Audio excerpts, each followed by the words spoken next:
여러분 안녕하십니까? 오늘은 녹화로 여러분께 만나게 됐습니다. 이번 주가 제가 조금 바쁜 주간이라서 다시 녹화로 만나게 됐습니다. 우리 같이 기도하고 시작하겠습니다. 감사하신 하나님, 오늘도 귀한 시간과 기회를 주셔서 감사합니다. 먼 곳에서 우리는 서로 이 좋은 기술로 만나지만 성령께서 함께 해주셔서 이 좋은 기술 위에 또 이 만남 위에 귀한 은혜가 더하여지기를 간절히 소원합니다. 오늘도 준비한 말씀을 잘 전하고 잘 듣는 우리가 되어서 하나님의 귀한 뜻 다 이루어지는 이 시간 되게 하여 주시옵소서. 예수님의 이름으로 기도했습니다. 아멘. 네, 오늘 시작하도록 하겠습니다. 오늘 말씀의 제목은 주와 함께라는 제목입니다.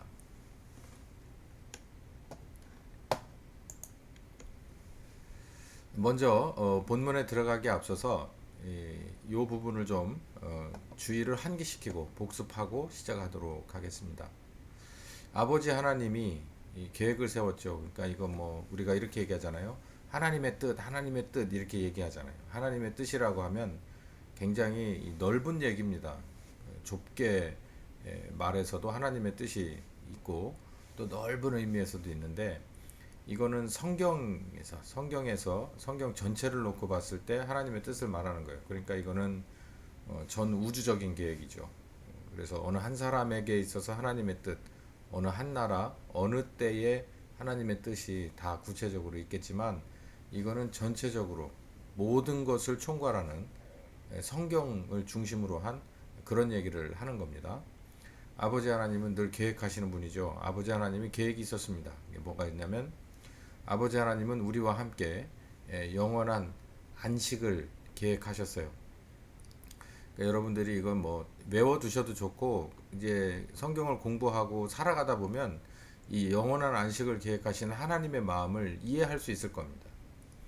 우리가 이 짧으면 짧을수록 또 길면 길수록 세상에 살다 보면 우리가 거듭난 하나님의 자녀로서 교회의 지체로 살아도 있죠. 영원한 안식을 간절하게 이렇게 바라보게 됩니다. 아, 이게 쉬었으면 좋겠다. 영원한 안식에 들어갔으면 좋겠다.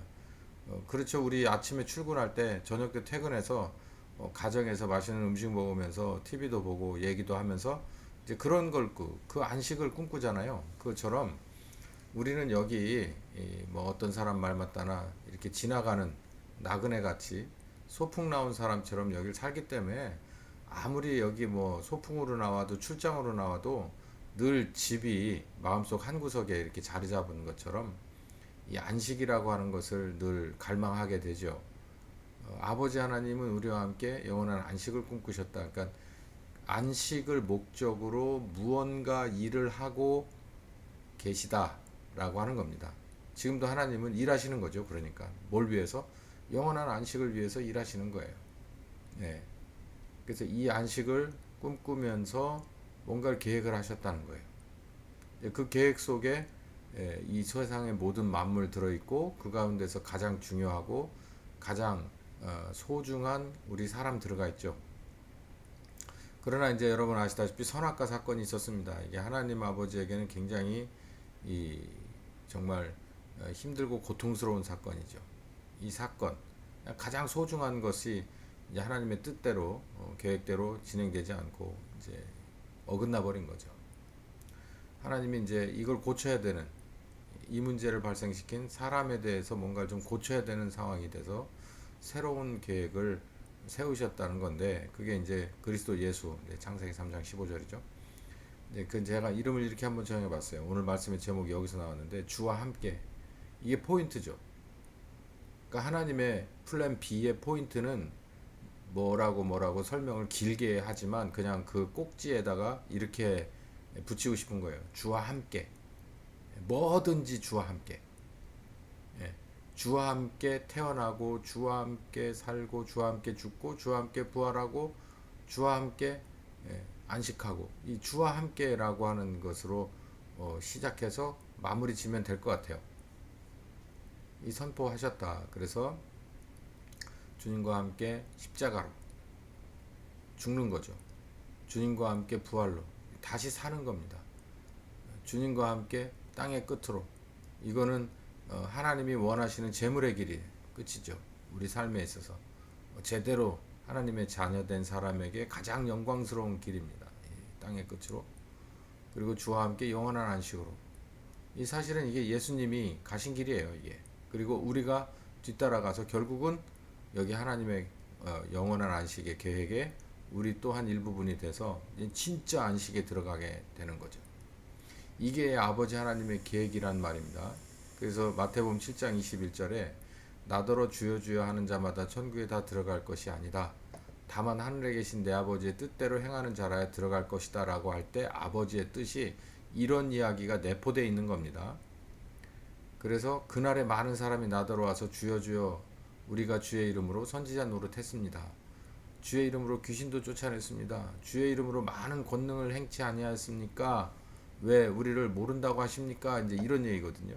왜 괄시하십니까? 이제 이런 얘기인데 이 얘기를 다시 보자면은 여기 선지자 노릇하고 귀신을 쫓아내고 많은 권능을 행하는 것이 이 안에 어쩌면 일부분일 수 있어요. 일부분일 수 있어요. 그러나 일부분일 뿐이지 이게 전체는 아니라는 거죠. 그렇기 때문에 결국은 쫓겨나는 겁니다. 그러니까 우리 사람은 여기 참 이 죄의 본성, 그러니까 죄인의 본성은 이런 게 있어요. 여기 선지자 노릇하는 거 좋아합니다. 그리고 귀신을 쫓아내는 거 좋아해요. 권능을 행하는 거 좋아해요. 이거 공통점이 뭔가요? 선지자 노릇을 하면은 듣는 사람들이 그 사람을 굉장히 이렇게 높여줍니다. 그래서 예수님의 두 번째 시험이 저 성전 꼭대기에서 뛰어내리라는 거잖아요. 자기네들이 생각하지 못하고 분별하지 못하고 바라보지 못하는 미래에 대해서 먼저 아는 사람이 이게 선지자거든요. 이게 사람들의 그런 요구와 이렇게 맞아떨어지면 그 코드가 맞아떨어지면요 이 사람 메시아가 됩니다. 이 선지자 노릇이라는 게 그런 달콤함이 있겠죠. 귀신을 쫓아내면 말할 것도 없고 권능을 행하는 거 말할 거 없잖아요.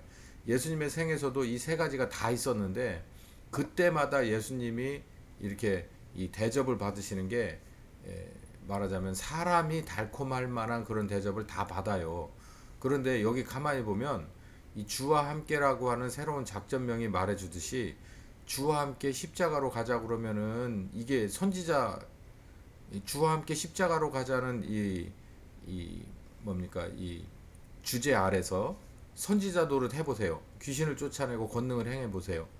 그럼 주와 함께 십자가에 나를 부인하고 죽자라고 하면서 이렇게 가면은 예수님 따라오던가요? 제자들도 안 따라가고 싶어 했죠.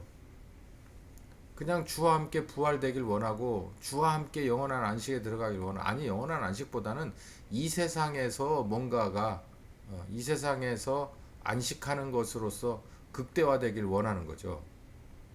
이게 사람 이 죄인의 본성이에요. 이거 고쳐야 되는 거고 우리는 이 틀에 맞춰야 되는 거죠. 먼저 주와 함께 죽어서 우리가 문제되는 부분 제거하고 새로운 사람이 되어서 주와 함께 땅끝 가고 영원한 안식으로 재물의 길을 걸어가는 것이 그래 이 세상은 안식 얻을 만한 게 아니라 일하는 곳이죠. 하나님도 일하시니까 그렇게 생각하고 가야 되는 우리에게 이 세상이 내 집이고 이 세상에서 모든 것을 다 쌓아두어야 바벨을 쌓아두어야 되는 거기 때문에 십자가 필요 없고 땅끝까지 가는 거 필요 없고 영원한 안식은 그냥 여기고 하다 보니까 하나님의 계획과 뜻과는 맞지 않는 거예요. 그래서 하나님의 계획 안에 있는 선지자 노릇이나 귀신 쫓아내고 권능 행하는 것만 딱 차용을 해서 내 것으로 받아들인 겁니다. 이게 사실 한국의 교회도 마찬가지예요. 평양과 원산에서 부흥이 일어난 거 이게 회개입니다. 회개와 복음의 선포거든요. 그래서 거듭났잖아요. 거듭난 뒤로 십자가로 죽는 복음과 부활로 사는 복음과 땅끝까지 제물로 가는 그리고 영원한 안식을 꿈꾸고 이 세상을 마무리하는 이런 신자로서 끌어주는 복음이 하나님의 계획입니다. 성령님의 계획이에요. 그런데 그 뒤로 한국전쟁 이후에 특히 이 우리 사는 이 남쪽에서의 교회들은 교회 성장이라고 하는 것에 모토를 두고 거기에 목표를 두고서 여기 있잖아요. 선지자 노릇도 하고 귀신도 쫓아내고 권능도 행했단 말이에요. 그러니까 이게 아버지의 뜻대로 된 거냐는 거죠. 자꾸 곁길로 가서 이 얘기 계속하면 혈압이 오르죠. 어쨌든 이런 문제가 있습니다. 그래서 오늘 본론에 들어가기 앞서서 하나님의 계획이라는 걸 다시 한번 환기시킬 필요가 있다. 다시 정리하면 하나님의 계획은 영원한 안식이에요. 하나님이 원하는 것은 영원한 안식이다. 이 안식이 뭔가도 이제 하나님이 원하는 안식이 뭔가도 이제 공부를 앞으로 하겠지만요. 어쨌든 영원한 안식이에요. 근데 그 영원한 안식에 우리가 필요해서 우리도 창조되고 만물도 창조됐는데 마치 새빵살이 하던 사람이 이렇게 집을 이렇게 아웃라인을 정하고 그 안에 멋진 집을 짓고 또 배우자와 자녀들 뿐만 아니라 그 안에서 나무도 심고 이렇게 물도 작업하고 전기도 작업하고 다 계획하듯이 하나님이 이런 안식을 원하셔서 꿈을 꾸고 만든 계획이 틀어졌어요. 선악과 사건 때문에. 이 사람이 가장 중요한 사람이 이 모양이에요. 그래서 계시록이나 뭐 그런 딴 데 봐도 그 비유에 봐도 신부로 묘사를 하고 있잖아요. 교회와 신자를 이 아주 굉장히 중요한 그런 파트를 맡은 사람이 이렇게 이게 이 죄인이 돼버린 거죠.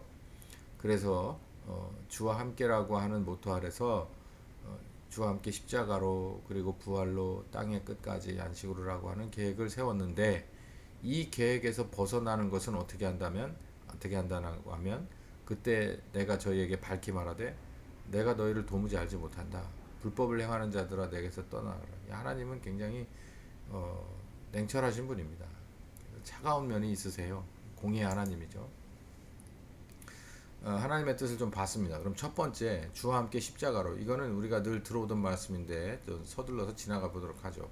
굉장히 중요한 말씀입니다. 로마서 6장 6절 우리가 알거니와 여러분이 아시는 대로 이 말이죠. 이 로마에 있는 교회 사람들에게 편지를 썼는데 이 얘기를 먼저 한 것은 바울이 여러 차례에 걸쳐서 이 얘기를 했던 것 같아요. 그 얘기가 뭐냐면 우리 옛사람이 예수와 함께 십자가에 못 박혀야 된다라고 하는 얘기를 많이 했다는 겁니다. 그 이유와 목적이 뭐냐? 죄의 몸이 멸하여 죄의 몸이 멸절되는 것을 말하는 거예요. 이 죄의 몸이 완전히 죽어버리는 것을 말합니다. 그래서 다시 부활하는 거죠. 다시 태어나는 것이고 다시 부활하는 것을 말해요. 죄의 몸이라고 말한 것을 여러분 기억하시기 바랍니다. 이 죄가 후퇴하면은 영에서 후퇴하면 마음으로 그리고 마음에서 후퇴하면 몸으로 가요. 그래서 몸을 멸해버리는 게 필요하거든요.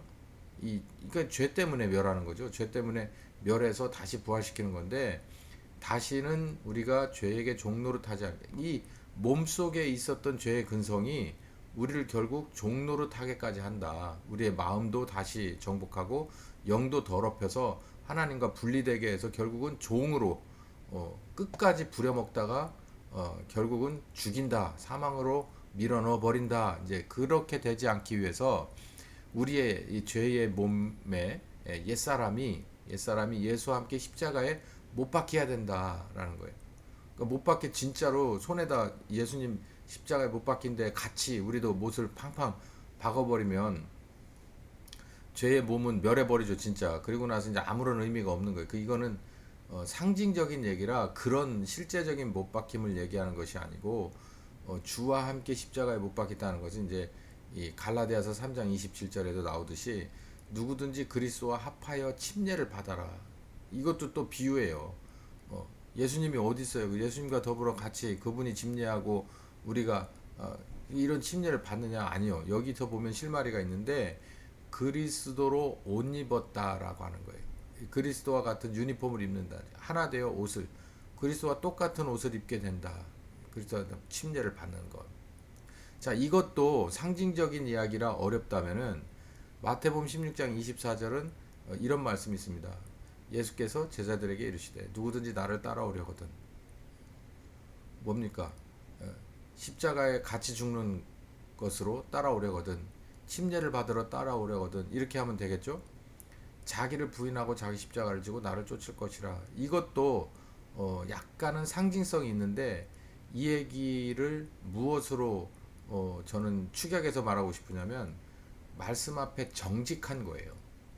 그러니까 말씀을 그러니까 여기 보면 자기를 부인하라고 하는 반대말이 말씀을 부인하는 거거든요. 진리를 부인하는 거예요. 사실을 부인하는 거죠.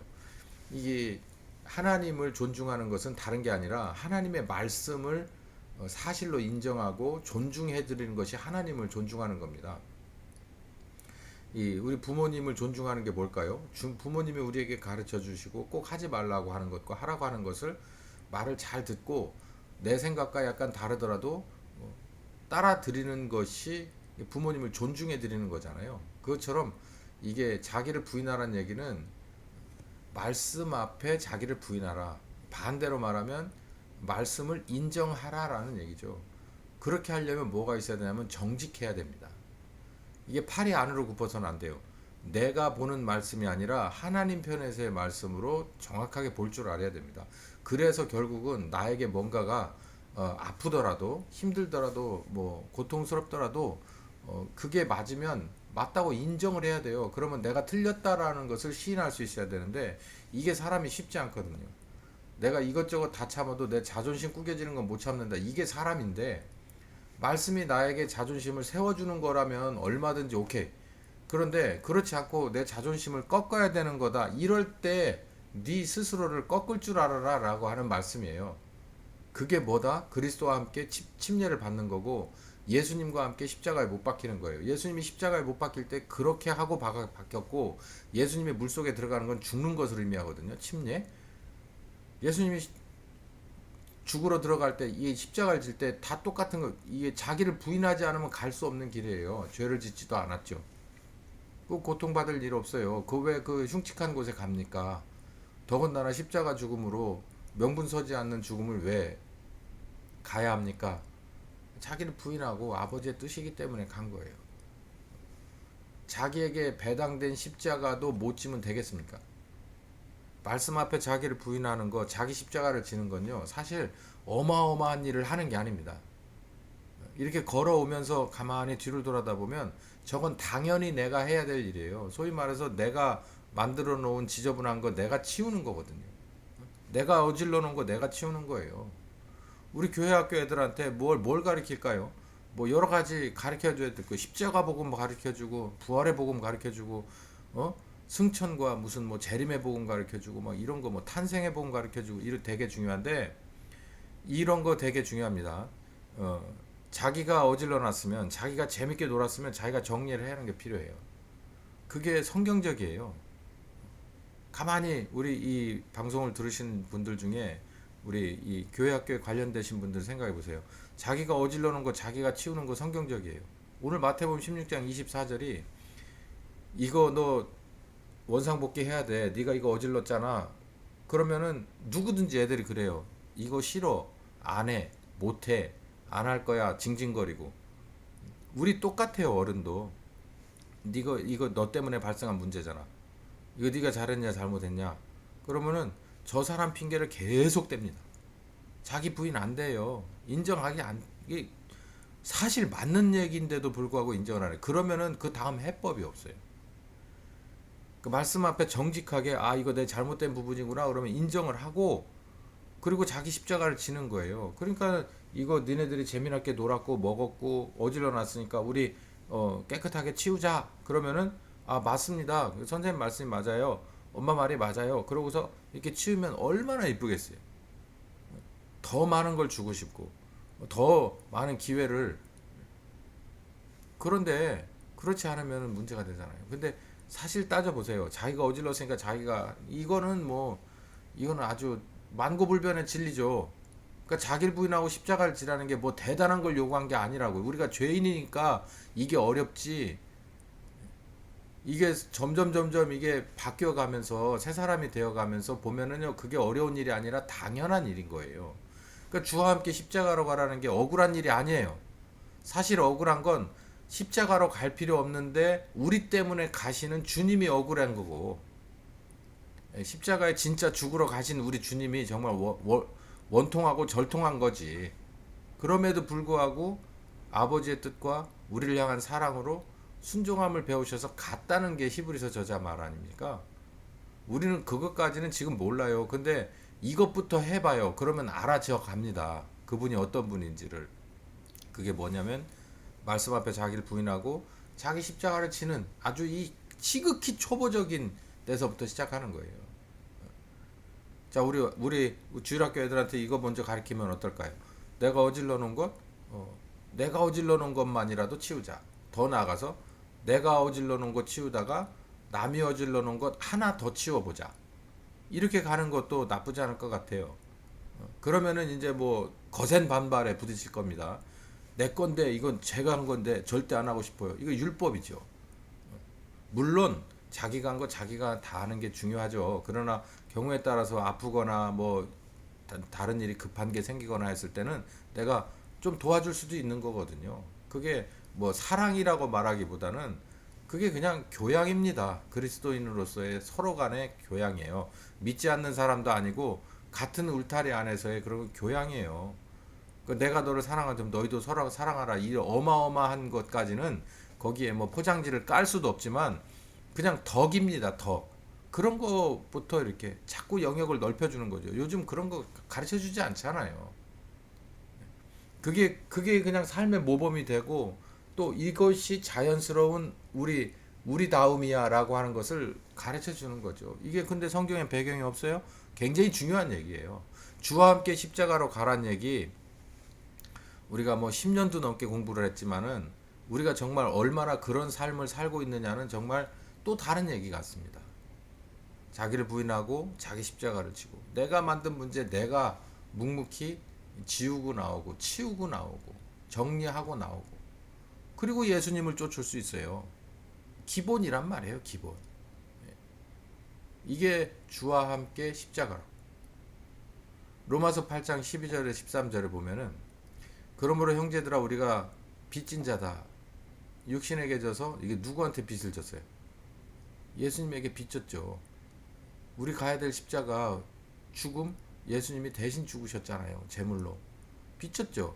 그 6월절 현장에서 이 양의 그 피를 바르고 양의 고기를 먹고 죽음에서 이렇게 패스오버 넘김을 받은 새로운 내일을 가질 수 있었던 그 모든 이스라엘의 6월절에 참여한 그 사람들은 빚진 겁니다. 누구한테? 양에게 빚졌죠. 우리 똑같이 빚진 거예요. 우리가 빚진 자다. 육신에게 져서 육신대로 살면 또 죽음이잖아요. 그러면 양을 또 죽여야 되잖아. 그러면 안 되죠. 예수님 또 죽으셔야 되잖아. 그러면 하지 말고 바울이 뭐라고 권면하냐면 너희가 육신대로 살면 반드시 죽어. 우리 죽는 걸 또 못 봐서 그러면 예수님이 또 죽어야 되는 거예요? 그또 이렇게 말해요. 어떤 사람은 한 번 죽으시면 영원한 속죄다 말하는. 그러니까 우리가 계속해서 바울도 그 얘기했어요. 은혜가 넘치니까 죄도 그러니까 죄를 계속 지면 은혜가 뭐 펑펑 쏟아지는 물처럼 이거 그렇게 하지 말라는 거예요. 너희가 육신대로 살면 반드시 죽을 것이로되 이 죽음을 막기 위해서 그럼 예수님이 또 문제가 되는 거예요. 영으로서 몸의 행실을 죽이면 살 것이다 라고 얘기를 하는 겁니다. 그게 뭐냐면 영으로서 몸의 행실을 죽이는 게 바로 이거예요. 자기를 부인하고 자기 십자가를 치는 거예요. 내가 이제 영적으로 분별이 가능해져. 이게 옳은 거 안 옳은 거가 이제 가능해지면 가차 없이 나를 부인해야 돼요. 그 옳은 것 앞에 부인하고 자기 십자가를 지고 따라가는 것이 맞다는 얘기입니다. 그 뭐 하려고 하는 거냐면은 그게 바로 예수와 함께 십자가에 못 박히는 것이며 그렇게 해야 우리의 몸속에 있는 이 죄라고 하는 것이 멸해진다는 얘기예요. 그래야 종노릇을 안 하죠. 죄가 점점 장성해서 사망을 이루잖아요. 그러니까 이 종노릇을 하지 않기 위해서 필사적으로 우리는 예수님과 함께 십자가에 못 박히는 이게 뭐예요? 자기를 부인하고 자기 십자가를 지며 말씀과 더불어서 예수님의 삶을 계속해서 살아가면서 우리가 성장해 가는 수밖에 없다. 이게 바로 주와 함께 십자가로라고 하는 이 아버지의 뜻 가운데서 아주 중요한 부분 중에 하나입니다. 처음 부분이에요. 자, 이제 저 뒤로 한번 잠시 돌아가서 아버지가 계획을 가졌어요. 왜? 우리 선악과 사건 때문에 일이 꼬여버렸단 말이에요. 그래서 이 문제를 바로잡는 첫 번째가 사실상 주와 함께 십자가로 가는 겁니다. 우리에게서 물론 이제 탄생하고 십자가에 죽으신 예수님도 나오지만 이제 부활하시고 승천하신 지금 우리들의 시점에서 봤을 때 주와 함께 먼저 십자가로 가는 작업 필요한데 그건 뭐냐면 바로 요 말씀인 거예요. 자기를 부인하고 십자가를 지고 말씀 앞에 정직하게 자기를 부인할 줄 알아야 돼. 말씀을 인정하고 나를 부인할 줄. 말씀 인정하고 나를 부인. 인정하고 나를 부인했으면 자, 내가 여지까지 어질러 놓은 건 내가 해결해야 되는 거예요. 힘들고 어렵죠. 이게 고난이죠. 십자가는 고난입니다. 그러면서 예수님을 배우는 거예요. 예수님은 자기가 잘못한 것도 없는데 도대체 왜 이런 길을 가셔야만 했을까? 그 마음이 어땠을까?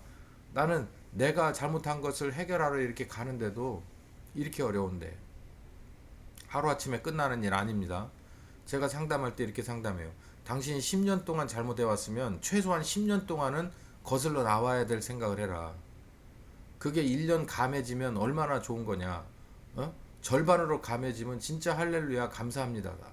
그러나 그렇지 않더라도 당신이 10년 동안 들어갔으면 10년 동안 거슬러 나와야 된다는 걸 명심해라. 아니 그게 맞는 말 아니에요? 10년 들어갔으면 10년 나와야지.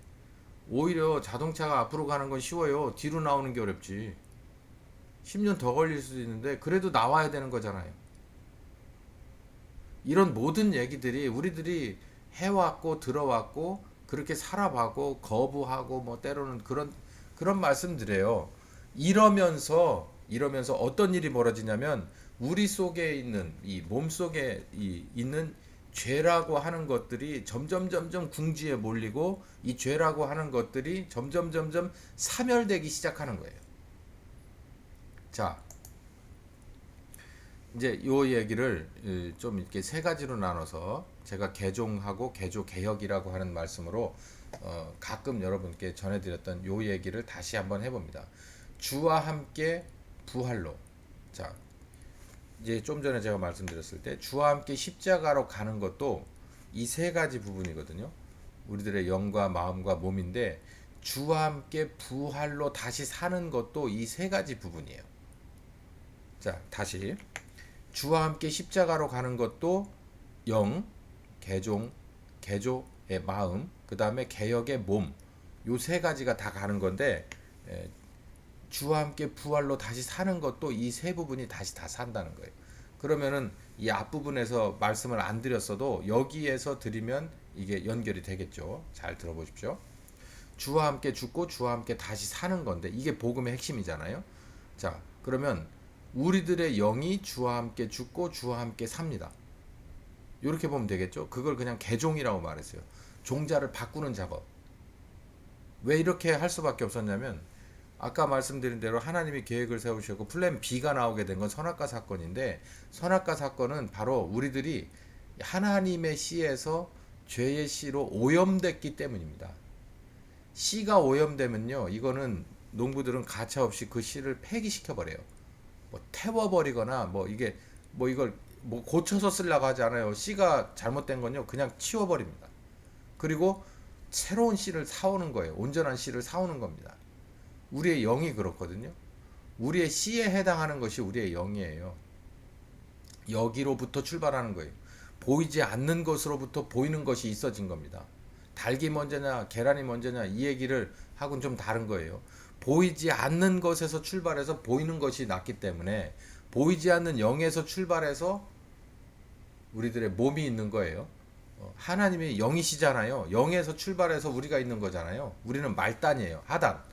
하나님은 상단, 출발, 그리고 근본, 근원이시기 때문에 우리들의 근원도 영입니다. 우리의 코에 생기를 불어넣었잖아요. 영이. 근데 우리가 오염돼 버렸으면 이 영은 바꾸는 수밖에 없는데 영을 바꿀 수 있는 게 우리 스스로가 바꿀 수가 없어요. 하나님도 이걸 뭐 고치려 들지 않고요. 이거는 폐기시켜 버리고 다시 만드는 겁니다. 그래서 개종이라는 말을 쓴 건데 이게 우리들이 알아들을 수 있을 만한 언어와 소리로는 어떻게 볼 수 있느냐?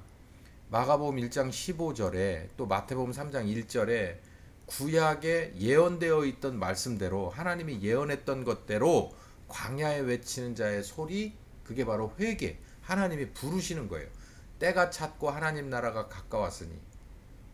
하나님 나라는 바로 예수님을 말합니다. 이 걸어다니는 땅이 얘기하는 게 아니라 하나님의 나라의 이 근본은 바로 하나님이세요.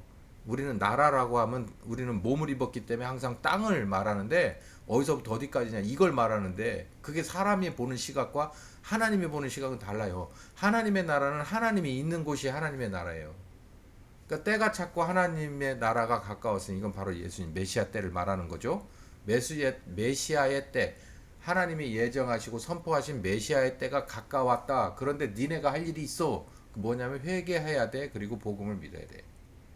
메시아로 말미암아 너희가 같이 죽고 같이 산다라고 하는 이 너희들의 해법된다라고 하는 이 메시지, 그 핵심이 누구냐? 메시아라는 것을 믿어야 돼. 이 얘기예요. 마가복음 1장 15절. 또 이 사역을 돕다가 간 것이 침례 요한이죠. 회개하고 복음을 믿어요. 그러니까 하나님이 부르셔서 우리를 회개케 합니다. 그럼 우리는 회개하면 되고요. 그리고 회개케 하시는 하나님의 부름과 그리고 그 안에서 선포하신 메시아를 믿으면 돼요. 근데 우리 모두 경험했지만 이게요. 우리가 뭐 싫어요라고 한다고 해서 거부할 수 있는 게 아니고, 제가 회개하고 복음을 믿을게요라고 요구한 거 아닙니다. 그래서 되는 게 아니에요. 이건 하나님의 전적인 은혜로 회개할 수 있는 영을 부어주시고 그때가 돼야 되는 거고, 또 복음을 우리에게 선포해 주셔야 돼. 개인적 모두가 다 회개한 사람에게. 그랬을 때 우리가 믿는 거예요. 믿는 건 사실상 자동입니다. 거부할 수 없는 믿음이죠. 그렇게 되면 요한복음 3장 6절에 예수님 말씀하신 대로 육으로 난 거 그냥 놔두고, 이건 죄가 이 안에 들어있죠. 이대로 그냥 놔두고 성령으로서 우리에게 새로운 영이 창조가 된다라는 얘기죠. 니고데모가 물었을 때 우문현답하시잖아요. 그래서 영이 주님과 함께 죽고 주님과 함께 부활한다는 이 개종은 일단 첫 번째, 우리들이 개입할 여지가 없어요. 일단 보세요. 예수님이 십자가에 죽은 공로와 효과가 있어야 되잖아요. 그거 우리가 개입해서 누가 예수님 좀 보내주셔서 죽여서 저기 우리 죄 좀 용서할 수 있는 대속의 은혜를 주세요라고 한 적이 없어요. 바울이 말했듯이 우리들 중 누구도 요구한 적이 없다고. 그래도 하나님이 우리를 사랑하셔서 그 사랑을 아들로서 증명했다는 거잖아요. 그리고 두 번째, 그거 좀 우리에게 주세요. 그 대속의 은혜를 우리에게 주세요라고 해서 받을 수 있는 문제가 아니고, 이거는 하나님이 직권으로 주셔야만 돼요. 어느 사람에게 어느 때에 바로 이 은혜를, 회개와 복음을 믿는 은혜를 주셔야만 돼요. 그러고 나면 그 뒤에는 우리가 거부를 하든 요구를 하든 그것과 상관없이 거듭나게 돼 있어요.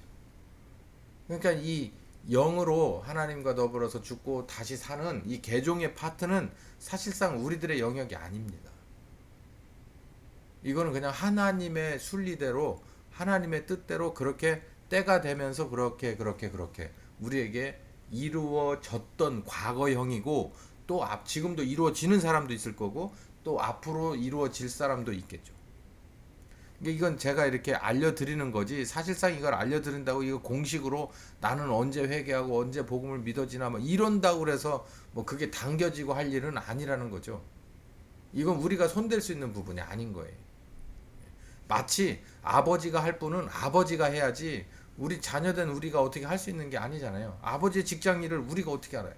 아버지가 집을 사고 파는 걸 우리가 어떻게 해? 그럴 만한 권위와 또 능력이 없잖아요. 방법도 없고. 그러니까 아버지 하나님이 하시는 일을 우리는 어떻게 보면 기다렸고 그리고 얻었고 감사하고 알아가는 것뿐이라는 얘기예요. 그래서 영도 결국은 주와 함께 죽고 주와 함께 사는, 이거를 우리는 그냥 두 자로 은혜다 이렇게 말해요. 야, 은혜다, 은혜, 주님의 은혜다 이렇게 얘기하는 안에 많은 것들이 이렇게 포함되어 있잖아요. 그것처럼 우리 이 영이 주님과 더불어 죽고 죽을 영이 죽고 다시 사는 것, 이 개종의 부분도 바로 은혜다, 하나님의 은혜다,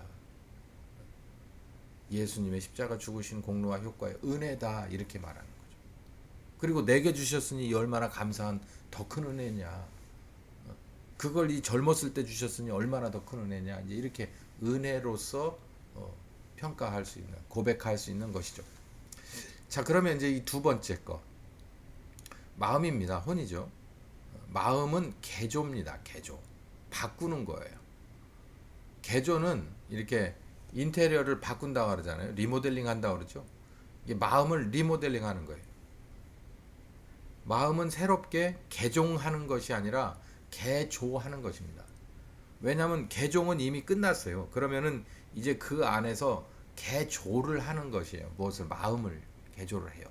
왜 이 개조냐면, 제가 이 로마서를 쭉 읽어가면서 그리고 제 삶을 로마서에 비추어 보면서 이렇게 늘 이렇게 점검하잖아요. 말씀이 어떤가, 또 내 삶은 어떤가 이렇게 점검해 볼 때 이 몸과 마음은요 이렇게 붙어 있습니다.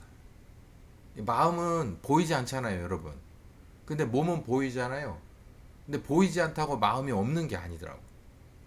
마음은요, 머리가 우리 몸의 일부분이듯이 마음도 일부분이에요. 단지 보이지 않을 뿐이고 만질 수 없을 뿐이에요. 그렇다고 없는 게 아니라 여러분의 마음, 제가 마음 증명법에 대해서 한때는 정말 열심히 비유를 들었는데 여러분의 마음은 여러분과 연결돼 있어요. 어느 부분인지는 몰라요.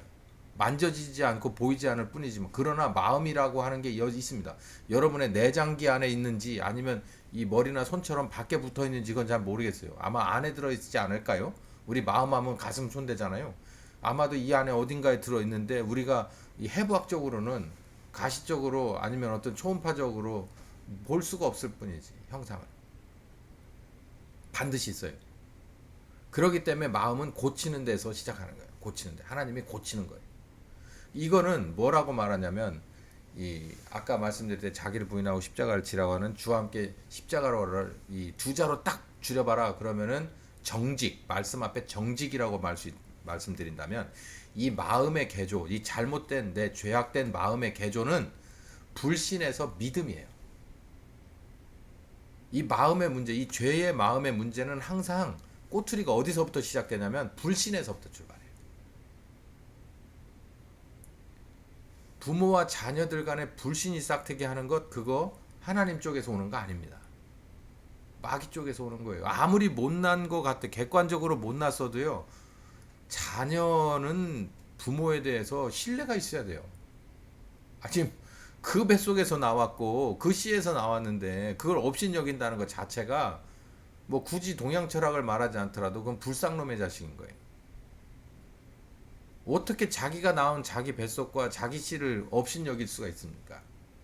이거는 아주 죄악된 아주 기본적인 거 이게 불신입니다. 불신. 우리가 하나님으로부터 나왔는데 우리 하나님을 믿네 만에 한다 이게 불신이에요. 인정하네 못하네 불신이라고요.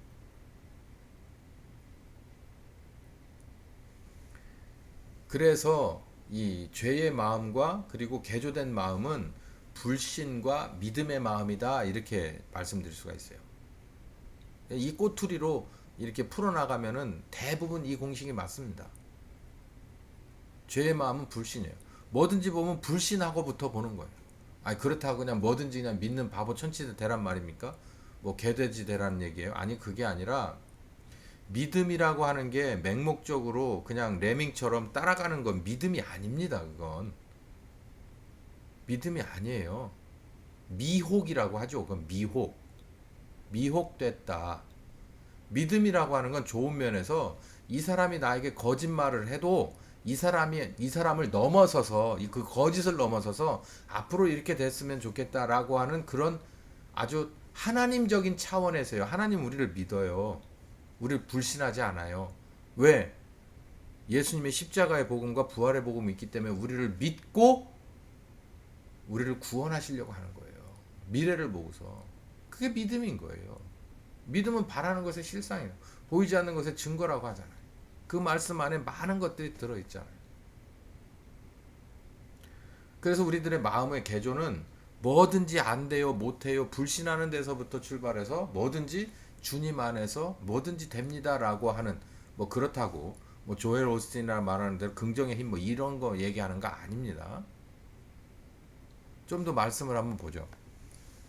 히브리서 3장 15절에 성경에 일렀을 때 오늘날 너희가 그의 음성을 듣거든 노하심을 격동할 때와 같이 너희 마음을 강팍해 하지 마라. 이게 강팍이라는 게 불신이에요. 불신. 이게 죄가 우리를 지배하잖아요. 그럼 뭐든지 보면 일단 불신부터 하고 봅니다. 마귀가 뱀이 돼가지고서 하와를 저기 했을 때 불신부터 심어줬잖아요. 근데 이게 정말 콱콱 박혀요.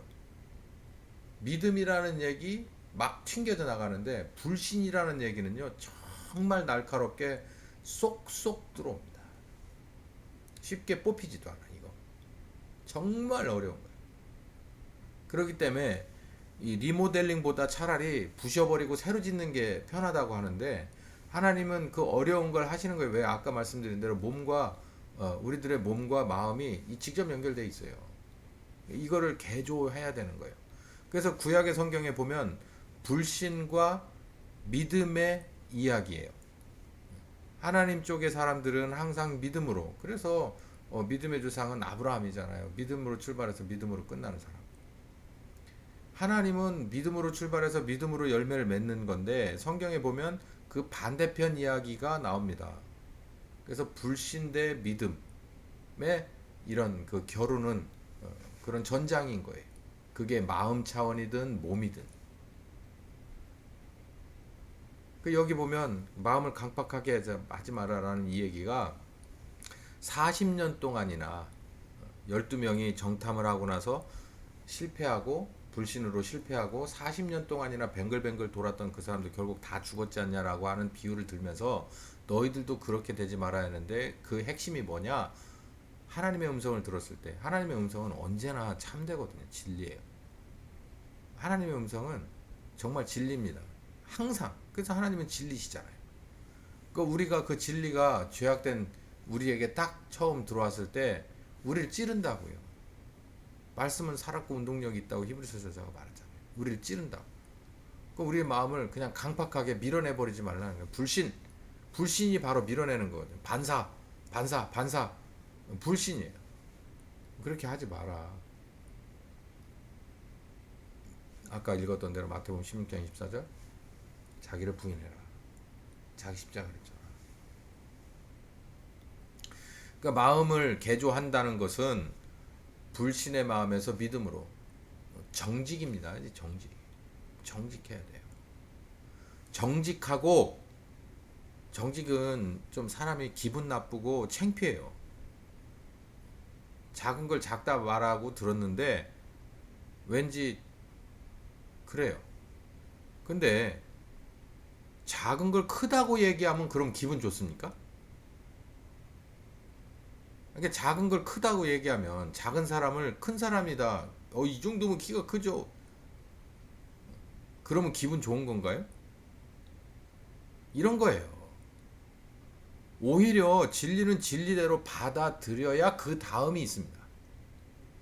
근데 이거를 의도되든 의도치 않든 간에 그걸 뭐 하얀색 거짓말이든 검정색 거짓말이든 그걸 받아들이지 않아 버리게 되면 그 다음이 아주 복잡해져요.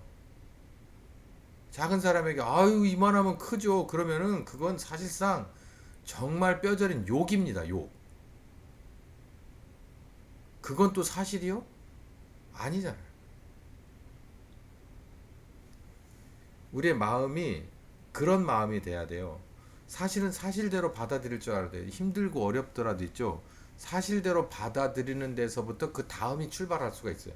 뭔가 새로워지고 바뀌어질 수가 있는 거예요. 그 마음으로 바꿔줘야 돼요. 가난하지. 가만히 보니까 뭐 굳이 뭐 엄청 불편함은 없지만 그래 우리도 뭐 중하위권 정도밖에 안 된다. 받아들이는 거예요. 더 앞으로 더 좋은 일이 있을 거예요. 그렇게 밟고 가면 되는 거예요. 그게 오히려 디딤돌이 되는 거예요. 내 바닥을 친다고 하잖아요. 아직도 바닥을 안 쳤구나. 그러면은요 추락을 더 한다는 얘기예요. 언제까지일지 모른다는 얘기죠.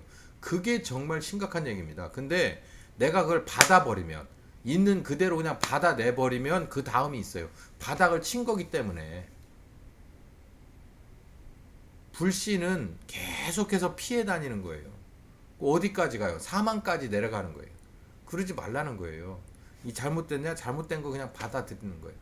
마음 구조가 그렇게 바뀌어야 된다는 거예요. 뭐해서? 피하려고 하고 그리고 내가 아니라고 한다고 어떻게 우리 이런 속담 있잖아요. 손바닥으로 어떻게 태양을 가려? 내 눈은 가릴 수가 있겠지. 그러나 태양을 어떻게 가리냐고요. 못 가려요. 차라리 받아들이는 거예요. 그래야 그 다음이 있는 거예요. 이렇게 마음이 바뀌어야 돼요. 이거를 정직. 자기를 부인하는 건 말씀 앞에 정직한 데서 나오잖아요. 그러니까 말씀 앞에 정직하고 그리고 다음 단계로 자기 십자가를 치면서 다음 단계로 가다 보면 어떤 일이 있는 거냐? 주와 함께 부활로 나오는 거예요. 그래서 우리들의 마음, 어떤 마음? 불신의 마음이 죽어요. 십자가에 못 박혀 죽어. 그리고 다시 살아나. 무엇으로? 믿음으로. 그러면 이게 영이 주와 함께 죽고 주와 함께 사는 영역은 우리가 잘 모르잖아요.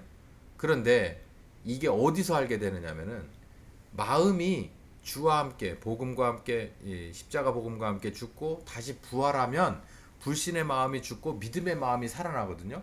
이러면은 비로소 무엇을 알게 되냐면 세상의 색깔이 바뀝니다. 세상의 색깔이 불신이었을 때는 항상 잿빛이에요. 그러나 믿음일 때는 세상을 보는 눈이 이렇게 총천연색으로 보이는 거예요. 자, 이제 그쯤 되면 뭘 아느냐면 우리가 이렇게 세상을 하나님의 눈으로서 올 천연 색깔로 다 있는 그대로를 다 굴절되지 않고 모든 것이 잿빛으로 보이는 불신으로 희망 없는 절망으로 사망으로 보이지 않고 이제는 모든 것이 생명이 있는 그대로 보일 수 있게 된 것은 영이 바뀌었기 때문이다라는 것을 그 즈음에 가서 알게 되는 거예요. 아, 내가 거듭난 사람이 맞구나. 우리 애들이 태어났죠. 우리 애들 주일학교 애들 많잖아요. 아, 내가 이 부모 밑에서 새롭게 태어난 새로운 생명이구나라는 걸 쟤네들이 지금 그 어린 애들이 알까요? 몰라요. 그걸 알게 될 정도까지 우리는 키우고 몸을 키우고 그리고 학교를 보내고 그리고 마음을 키워서 그걸 알아갈 쯤 되면 그거를 우린 철든다고 얘기하죠. 마찬가지로 우리가 거듭난 사람 언제 가서 깨닫게 되느냐? 이 마음이 비로소 죄와 함께 죽고 그러니까 십자가와 함께 죽고 주님과 함께 죽고 다시 살아나서 불신을 버리고 믿음의 마음이 생겼을 적에 이제는 비로소 부분적으로 누굴 보게 되느냐? 하나님을 보게 되는 거예요. 하나님. 그러니까 당신의 눈이 당신의 마음의 눈이 예? 당신의 마음의 눈이 모든 것을 있는 사실 그대로 총천연색으로 아프더라도 쓰리더라도 창피하더라도 받아들일 수 있는 사람이 됐다면 당신은 이제 거듭난 사람이라는 것을 깨닫게 되고 그 거듭난 사람이 하나님으로부터 왔다는 것을 하나님의 우리의 본체는 하나님이시다라는 것을 알게 되는 거예요. 하나님이 그런 분이세요. 우리가 죄인인데 우리를 숨기려고 하지 않아요.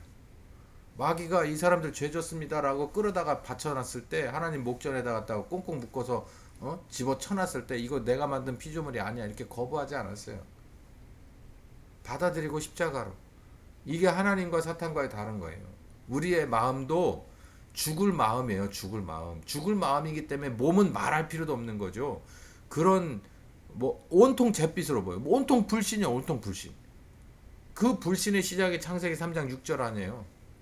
마귀의 말 듣고 하나님 불신하고 마귀의 눈이 떠진 거죠.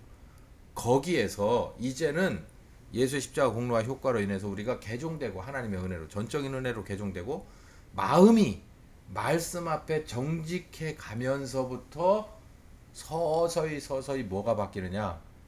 아하, 하나님 이런 분이시구나.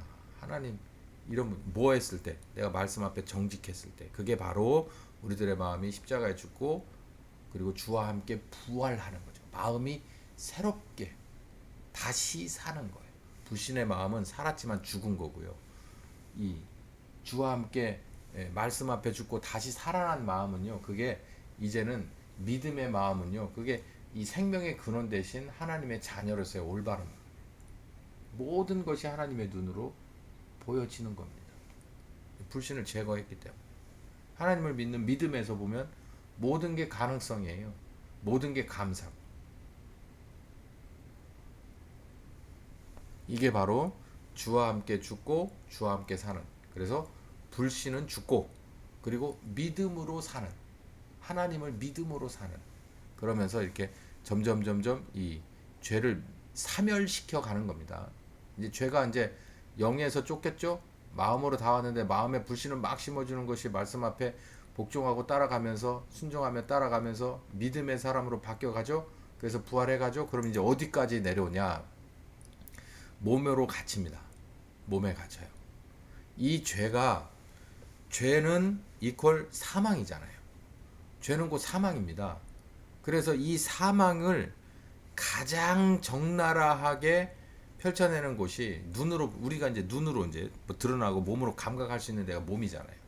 마음도 마찬가지인데 이 마음은 그나마 보이지 않는 곳이었기 때문에 불신이라고 하는 정말 치명적인 그런 이 암세포로 인해서 그 마음을 좀먹어가던 것을 이제는 예수님의 십자가에 죽으신 이 공로와 효과로 인해서 거듭난 영으로 말미암아서 주시는 알아들을 수 있는 말씀에 내가 복종하고 그 말씀을 삼키고 그 말씀을 이 순종하면서 따라가면서 우리들의 마음이 자꾸 새롭게 부활한다는 거잖아요. 자, 이제 그렇게 되면 이제 이 죄는요 어디로 이제 후퇴하게 되냐면 몸이에요. 몸에 와가지고서 이제 몸을 못 살게 보는 겁니다. 자, 근데 이 몸이라고 하는 것은 우리가 두 가지로 봅시다.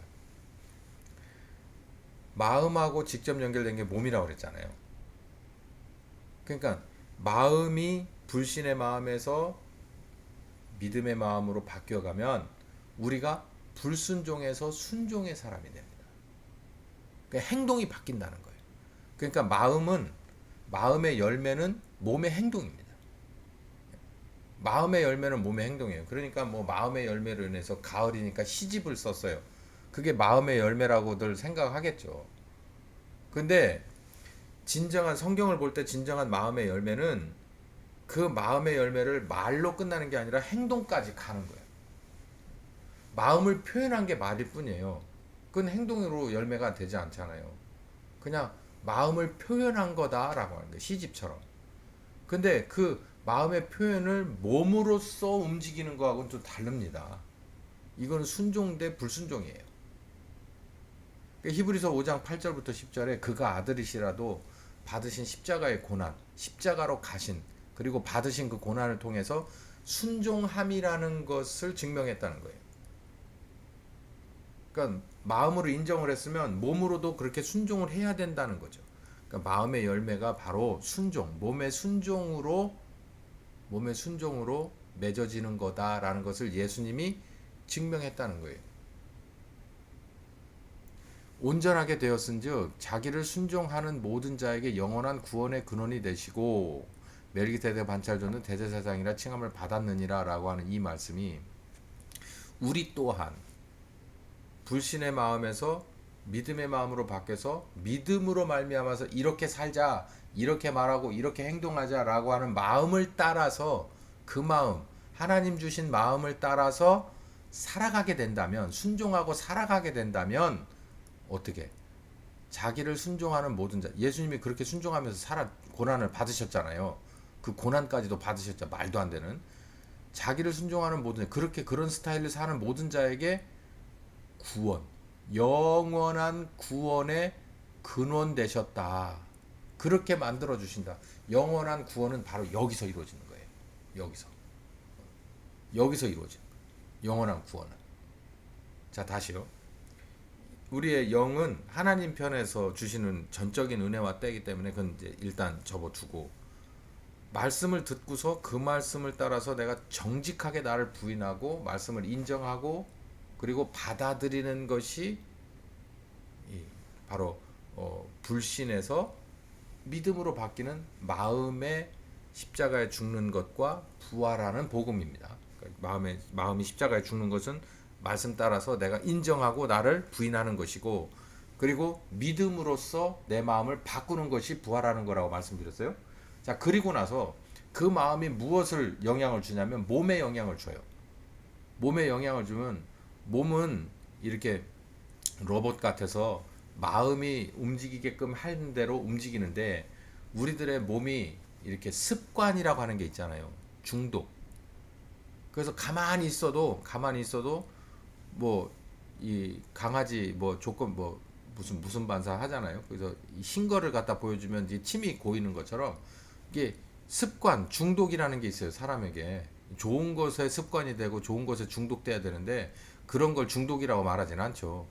나쁜 것에 뭐 약물이든 아니면은 무슨 뭐 자기가 무슨 뭐 심리적인 것으로 인해서 나쁜 뭐 도벽을 한다거나 뭐 아주 나쁜 짓을 하는 것을 그냥 두려워하지 않고 그냥 자연스럽게 몸에 이렇게 훈련된 것처럼 자연스럽게 나오는 이런 것을 말하는 건데 그런 것으로 쪄들어 있던 왜냐하면 죄가 주인이 됐기 때문에 그런 것으로 쪄들어 있던 몸이 이렇게 거듭난 마음으로 불신의 마음이 죽고 믿음의 마음으로, 그래서 그 믿음의 마음이 몸에 영향을 주려고 하면 몸이 또 거부를 하죠. 불순종해요. 아이 싫어. 마음은 그렇지만 나 그게 싫어. 귀찮아서 싫어. 창피해서 싫어. 그래봐야 나한테 좋은 게 뭐가 있어. 이래서 싫어라고 해서 거부를 합니다. 예수님도 그 예수님도 십자가를 앞에 놓고 고민하셨어요. 그게 바로 겟세마네 동산에 자기를 쳐 복종시키고 받아들이셨죠. 우리도 똑같이 바로 그 십자가를 또 져야 됩니다. 근데 그때는 예수님을 돕는 게 이제 천사가 나중에 이제 도왔다고 그러는데, 우리는 성령께서 우리를 돕기 때문에 우리가 여기를 넘어갈 수 있는 거예요. 로마서에서 바울이 그 얘기를 해요. 로마서 8장에서 성령님 따라가라. 할 수 있다. 그렇게 하시려고 예수님이 십자가에 죽고 부활하셨다. 성령님 오셨다. 그 얘기를 하고 있거든. 그래서 믿음의 마음이, 변화된 믿음의 마음이 불순종으로 쪄든 몸을 가져다가 막 자꾸 찌릅니다. 그 양심의 찔림이라고 그러죠. 자꾸 찔러요. 그랬을 적에 그 마음을 따라서, 하나님의 마음을 따라서 가는 사람, 그게 바로 순종의 사람이에요. 우리는 두 가지, 어떤 사안이든 두 가지가 있어요. 하나님을 따라갈 거냐 말 거냐. 근데 여기는 불순종의 사람은 죄의 사람이라고 그러고, 순종의 사람은 바로 아들을 닮은 사람, 영원한 구원에 이르는 사람이라고 돼 있어요. 이 순종은 마음의 순종보다 넘어서서 몸의 순종을 말하는, 이게 마지막 궁극적인 순종입니다. 여기서 모든 열매가 맺히고 여기서 구원이 이루어지는 거예요.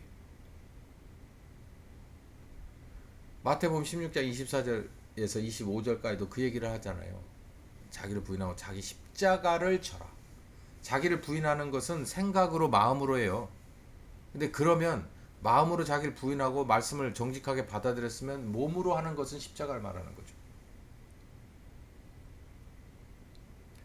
여기 로마서 6장 6절 굉장히 중요한 말씀입니다. 우리가 알거니와 우리 옛사람이 예수와 함께 십자가에 못 박힌 것은, 십자가에 못 박히는 건 마음뿐만 아니라 몸도 마찬가지입니다.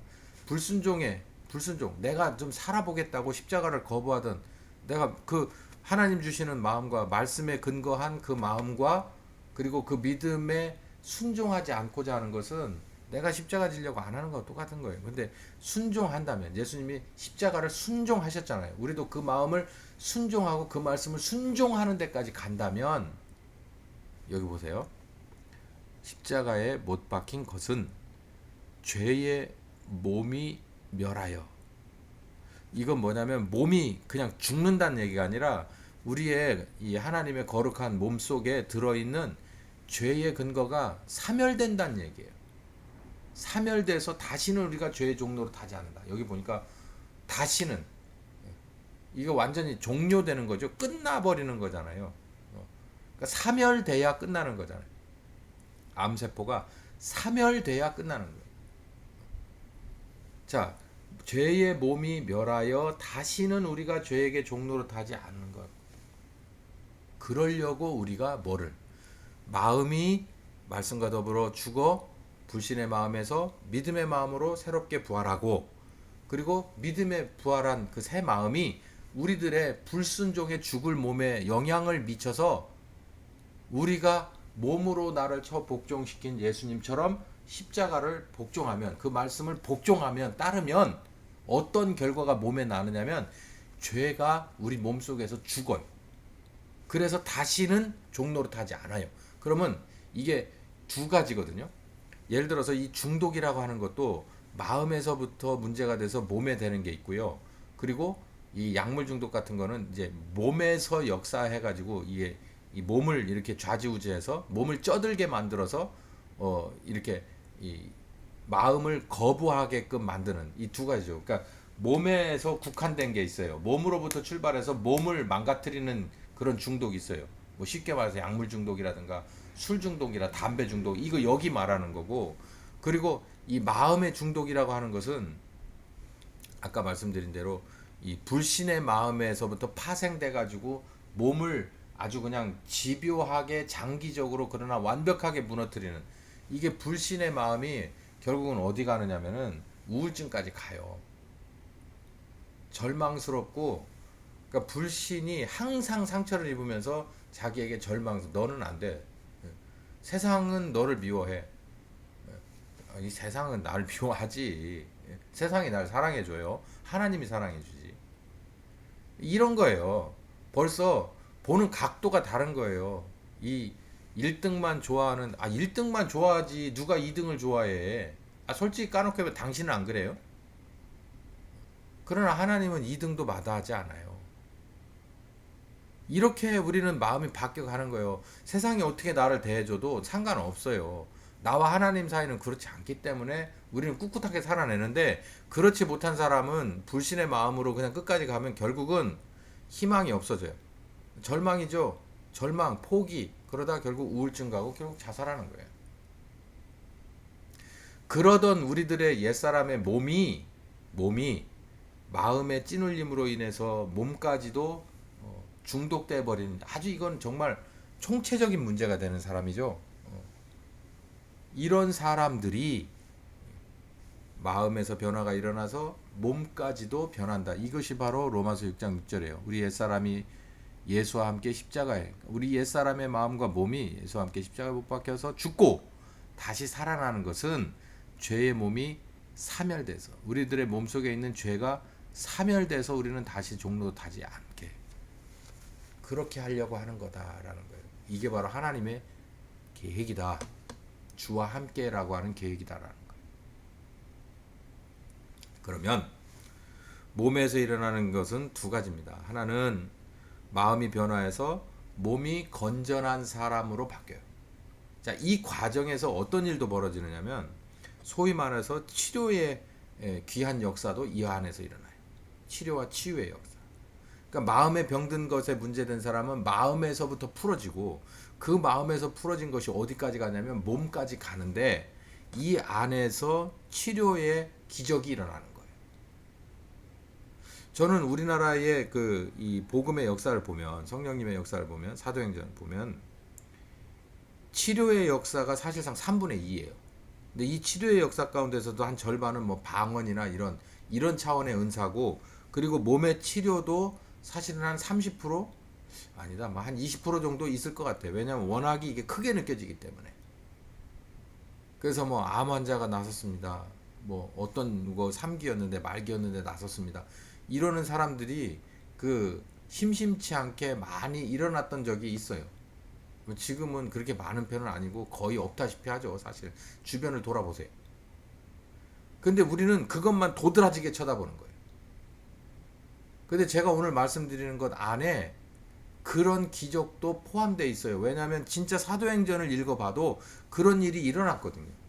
안진뱅이가 일어나는 그런 거대한 일이 일어났어요. 예수님의 삶 속에서는 죽은 자도 살아나는 일이 일어났습니다. 그러나 그 점에 대해서만 너무 그냥 모든 것 다 빼버리고 거기만 가서 보면서 방언해야 되고, 뭐 방언으로 1시간 기도하기, 이게 어떤 면을 지금 추구하고자 하는 건지 전 잘 모르겠어요. 그러나 전후좌우를 먼저 보란 말이죠. 그래서 복음은 주와 함께 죽고 주와 함께 살아나는, 그러니까 십자가의 복음과 부활의 복음인데, 우리들의 영이 주와 함께 죽고 살아나는, 그건 하나님의 영역, 은혜의 영역, 그리고 우리들의 마음이 주와 함께 죽고 주와 함께 사는, 불신의 마음이 말씀 앞에 죽고 말씀으로 인해서 믿음의 마음으로 바뀌어지는 죽음과 부활의 복음.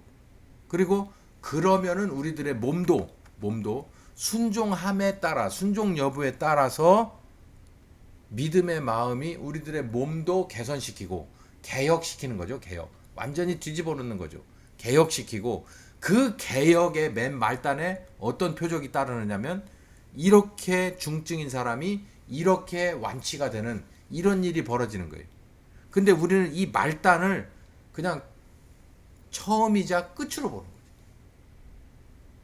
그렇게 되면 문제가 커지는 거예요. 그러나 오늘 말씀드리면서 이 얘기를 왜 꺼내느냐면, 그런 일도 벌어지는 것이 말씀이라는 얘기예요. 그게 다는 아니지만 이렇게 영과 그리고 마음과 몸이 개종되고 개조되고 개혁되는 부활의 복음과 십자가의 복음과 부활의 복음에 참여하게 된다면 그 가운데서 우리에게 어떤 일도 일어나느냐? 사도행전에 이렇게 점점 이렇게 하나씩 드러나던 심심치 않게 보여줬던 이런 몸의 치료의 기적이 일어나기도 한다는 얘기입니다.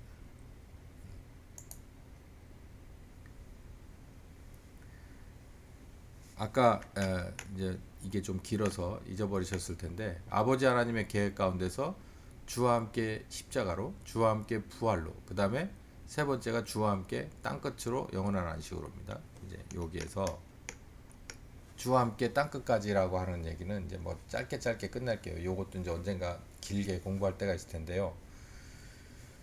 주와 함께 십자가로, 주와 함께 부활로 그랬으면 우리가 이제 새로워졌죠. 영도 새로워지고 개종되고 마음도 개조되고 우리의 몸도 믿음으로 순종으로 개혁된 사람. 이제 정말 쓸만한 사람이 된 거죠. 그렇게 되면은 부르십니다. 뭐 하자고? 나와 함께 땅끝까지 가자고.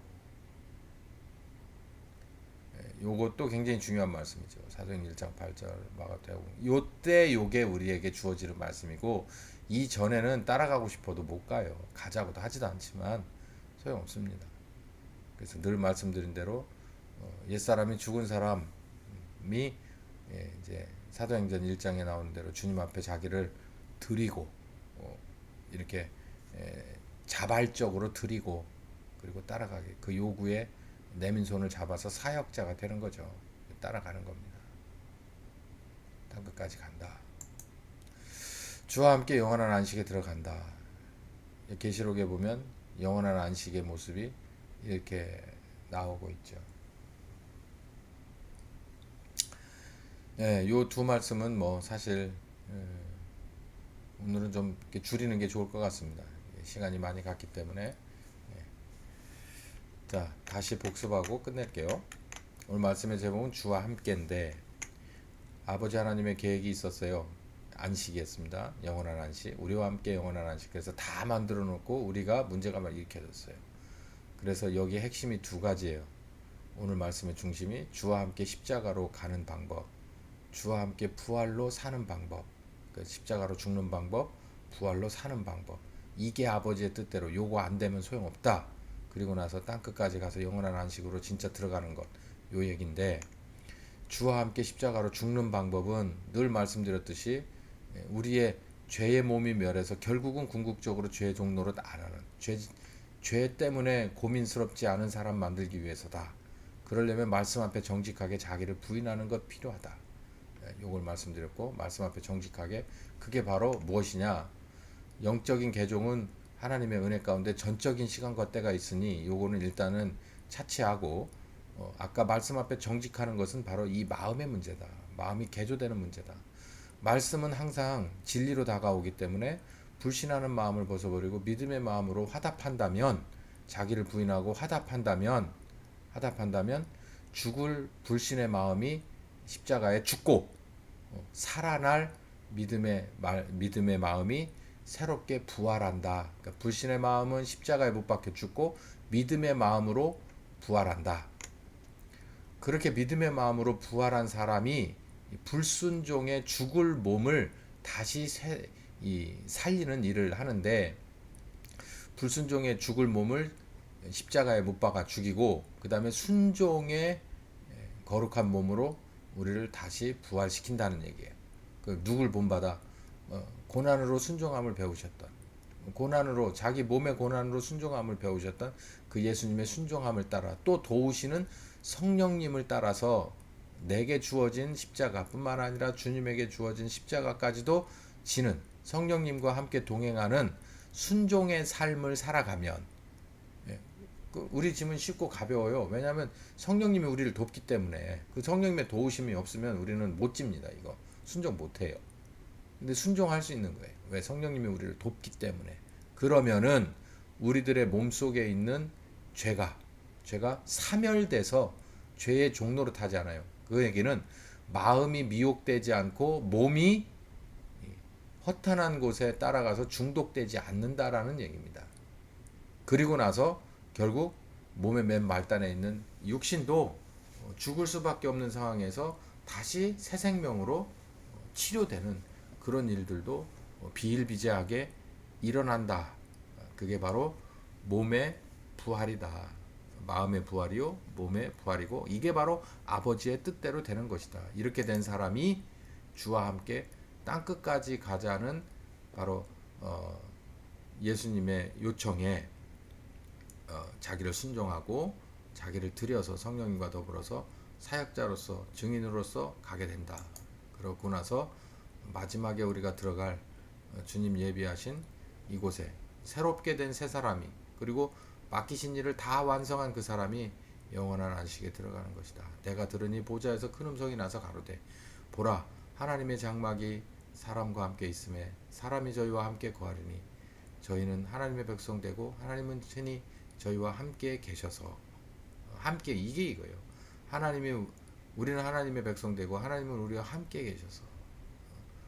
집에 아빠도 나가고 엄마도 나가고 애들도 다 나갔다가 그때는 이 집이 아무런 의미가 없잖아요. 그런데 모두가 들어와서, 시간 되니까 모두 들어와서 아빠는 아빠의 자리에, 엄마는 엄마의 자리에, 애들은 애들의 자리에 있을 때 비로소 그 영역이 가정 천국이 되는 것처럼 그걸 말하는 겁니다. 여기가 이러면은 어떻게 되느냐면, 모두가 한 집에 모였을 때는 눈물 사라지고 사망 없고 애통 없고 고가랑 아픈 것 모두 없는 처음 것들이 다 지나가 버린 정말 새로운 세상, 새로운 것이 펼쳐지는 이 영원한 안식에 들어가는 것. 이게 바로, 우리는 가족이 안식해봐야 하루 저녁이고 그 다음날 또 다 헤어지잖아요. 근데 우리들의 삶 속에서 이 삶의 모든 것이 끝나고 우리 주님이 정해놓은 때에 우리가 보내심을 받고 이제 가게 되면, 할 일 다 하고 가게 되면 영원한 안식에 이렇게 들어가게 된다라는 얘기죠. 네, 오늘 말씀을 여기까지 하겠습니다. 주와 함께 십자가로, 그리고 주와 함께 부활로 여러분의 영과 그리고 마음과 모든 몸이 부활의 복음으로 다 참여하는, 그리고 새롭게 변화되시고 또 치료의 귀한 기적까지 여러분에게 있어지는 귀한 말씀 되기를 예수님의 이름으로 축원합니다. 같이 기도하겠습니다. 감사하신 하나님, 오늘도 이 말씀을 우리에게 주신 것은 이 말씀으로 말미암아 우리를 부족한 것을 채우고 또한 죽을 몸을 그리고 마음을 새롭게 살리고 그리고 변화시키려고 하시는 것인 줄 믿습니다. 시간 많지 않은데 이 귀한 말씀 주셨으니 이 말씀을 소중하게 기억하고 간직하며 묵상하여 되새김질하고 또 되새김질해서 우리들의 피와 살로 바뀌어 우리 주님의 계획이 다 우리 가운데서 이루어지게 하여 주시옵소서. 성령님의 가르쳐 주심을 더욱더 구하오니 우리 각인에게 모두 임하여 주셔서 더 깊은 말씀 깨닫게 하시고, 그리고 순종하는 자들에게 귀한 기적들 많이 보여 주시옵소서. 예수님의 이름으로 기도했습니다. 아멘. 지금은 우리 주 예수 그리스도의 은혜와 아버지 하나님의 극진하신 사랑하심과 성령님의 교통하시는 역사가 이제는 주와 함께 십자가로도 가고 부활의 영광으로도 다시 드러나기를 소원하는 한 심령과 가정과 교회 후에 함께 하시길 예수님의 이름으로 축원하옵나이다. 아멘.